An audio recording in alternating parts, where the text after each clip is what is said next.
Tales by Love, episodio 4. Sono appena rientrato dal mio tour in Islanda e riprendiamo con la nostra rubrica. Oggi vi porto a New York City, dove nel marzo di qualche anno fa, 2014, ho scattato questa foto qua. Piccola premessa, marzo 2014 era un momento un po' particolare della mia vita, nel senso che erano successe un po' di cose che mi avevano fatto girare un po' le balle, diciamoci la verità. Quindi arrivavo in questo viaggio con il bisogno di stare un pochettino da solo, un pochettino di staccare, di liberarmi un po' di rotture di scatole. Perché sono andata a New York? Molto semplice, perché mio fratello ha vissuto a New York per 15 anni e quindi è una città che ho visitato molto spesso per motivi di famiglia, per andare a vedere un pochettino come stava il mio delizioso fratellone, ed è proprio con lui che appena arrivati a New York decidiamo di fare la cosa più bella che c'è da fare a New York, cioè andare a vedere un concerto, perché sì, New York è bellissima, ci sono i palazzi, i ponti e tutte le luci, Times Square, quello che vogliamo, ma la cosa veramente bella di New York è viverla, andare a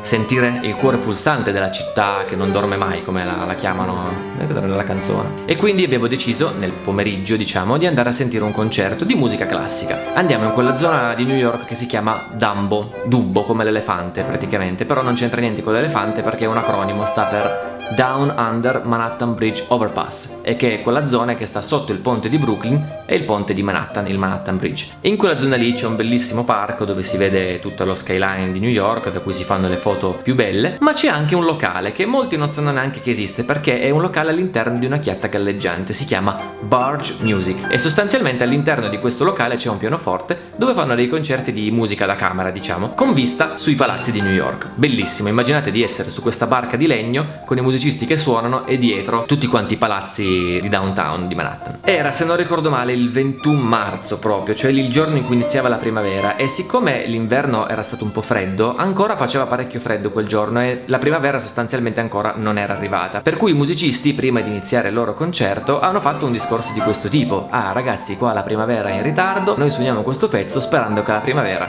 possa arrivare. Suonano un pezzo di Beethoven, mi pare si chiami Sonata in Fa maggiore numero 5, il numero non me lo ricordo sinceramente, però è famoso come la Spring Sonata, cioè la sonata primaverile, che è la musica che state sentendo in sottofondo. Il tema iniziale di questo pezzo è semplicemente straordinario, mi è entrato veramente nel cuore, mi ha disintegrato tutto quello che doveva disintegrare, perché in quel momento, come vi ho detto, io stavo in una situazione un po' particolare che chiaramente ti rende anche un pochettino più sensibile, soprattutto alla musica, all'arte, a tutte quelle robe là. Da quel giorno per me quella sonata di Beethoven sarà sempre e per sempre legata a quel momento lì, anche perché una volta finito quel concerto, durante il quale il cielo era stato nuvoloso, pioveva, forse addirittura nevischiava perché faceva piuttosto freddo, io esco da questa chiatta e in lontananza il sole scende da sotto le nubi e inizia a creare questi colori allucinanti che mi hanno permesso di scattare questa foto qua. Immaginate quello che può essere stato il momento se a New York, la città dove if you can make it there, you can make it everywhere, sei appena stato a vedere un concerto, hai tutta questa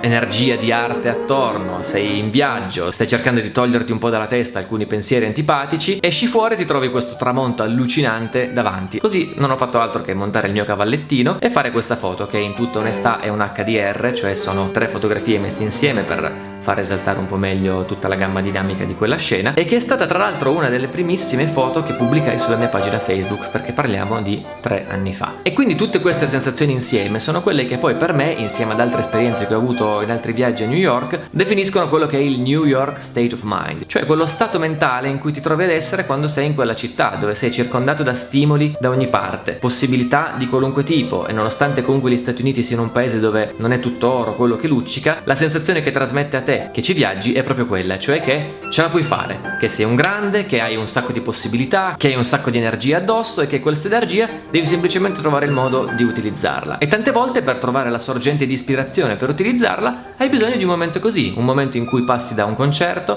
a un tramonto incredibile, una serie di stimoli diversi uno dall'altro, magari in compagnia di tuo fratello, della tua famiglia, di qualche altra persona cara, e quindi dopo aver scattato la foto sei lì, ti appoggi alla balaustra che dà sul mare, guardi il mare, guardi i palazzi e dici: ok, sono tornato, ci siamo, mi sento forte, pieno di energie, vediamo di fare qualcosa di bello. Ed è stato in quella sensazione che io ho ritrovato le parole che hanno detto i musicisti all'inizio del concerto, cioè c'è ancora l'inverno che ci sta dando un po' fastidio, la primavera tarda ad arrivare, speriamo che arrivi la primavera. Ora, la primavera climaticamente non è arrivata perché la settimana ha continuato a fare freddissimo, ho beccato neve, eccetera, eccetera. Però dentro di me la primavera è arrivata e come in quel momento, grazie ai musicisti, grazie a un concerto speciale, grazie a Beethoven, grazie al tramonto, grazie a New York e soprattutto grazie al New York State of Mind, che è l'unico motivo per cui mi sentirei davvero di consigliare a tutti di fare una visita in quella città.